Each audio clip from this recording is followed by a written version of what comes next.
The Philippines, a nation of more than 7,000 islands, is a land shaped by ancient stories. Long before colonial rule, early Filipinos passed down tales of powerful spirits, guardians, and terrifying beings that roamed the forests, oceans, mountains, and skies. Today, these stories remain alive in oral tradition, festivals, and cultural memory across the archipelago. Join us as we journey through the Philippines to explore the mythical creatures that shaped the imagination of generations. Our journey begins in the Visayas, where perhaps the most famous creature of Filipino folklore resides, the aswang. Dark rural roads of kapis, trees swaying, a full moon. The aswang is a shapeshifter. By day, a seemingly ordinary person. By night, a creature that hunts the vulnerable. Stories vary from island to island. Some describe it as a manananggal that separates from its lower body, others as a dog or bird-like ghoul. Where they are said to dwell Capiz, Panay Island, famously associated with aswang folklore antique and Iloilo, common rural legends, Negros Occidental and Negros Oriental, accounts of shape-shifting variants, cultural significance. The aswang reflects fears of illness, death, and isolation in rural life. Historically, Spanish colonizers even exaggerated aswang stories to demonize village healers and midwives. The Sirena and Siocoy of coastal Philippines. The Philippine archipelago is surrounded by vast oceans. No surprise that many creatures of myth dwell in its waters. Among them are the Sirena, enchanting mermaids, and the Siocoy, more monstrous sea beings. Where their stories come from Bicol region, tales of Sirena along coastal fishing towns eastern Visayas, Samar and Leyte, sightings of sea maidens near coral reefs Mindanao, Zamboanga Peninsula, and Davao Gulf, stories of Siocoy guarding deep waters.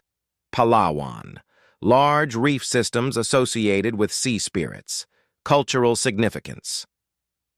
Fisherfolk believed Sirenas could bless or curse voyages. Offerings of food or whispered prayers were made before sailing. Siocoy stories often warned children to avoid dangerous waters. The Tikbalang of Luzon. High in the mountains of Luzon, we find the Tikbalang, a tall half-horse, half-human being that misleads travelers. Visual foggy mountain trails in the Cordilleras. Where their stories come from.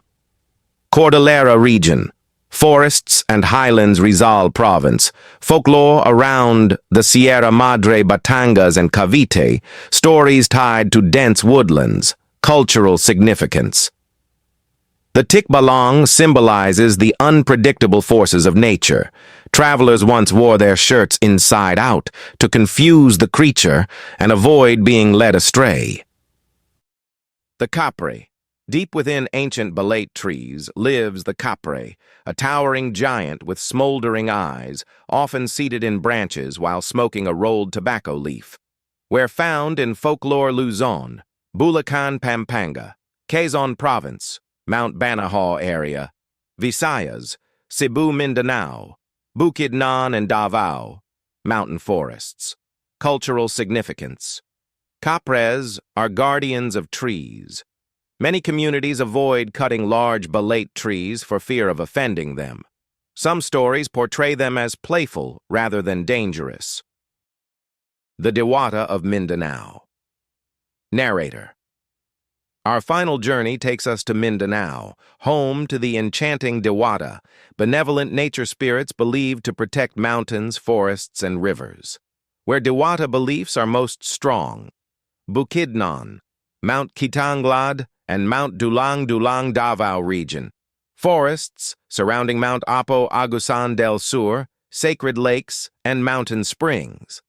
Among Lumed groups such as the Manobo and Bagobo, Diwatas are honored with rituals asking for permission before hunting or farming. Cultural significance. Diwatas reflect a deep indigenous respect for nature. They represent fertility, balance, and ancestral protection.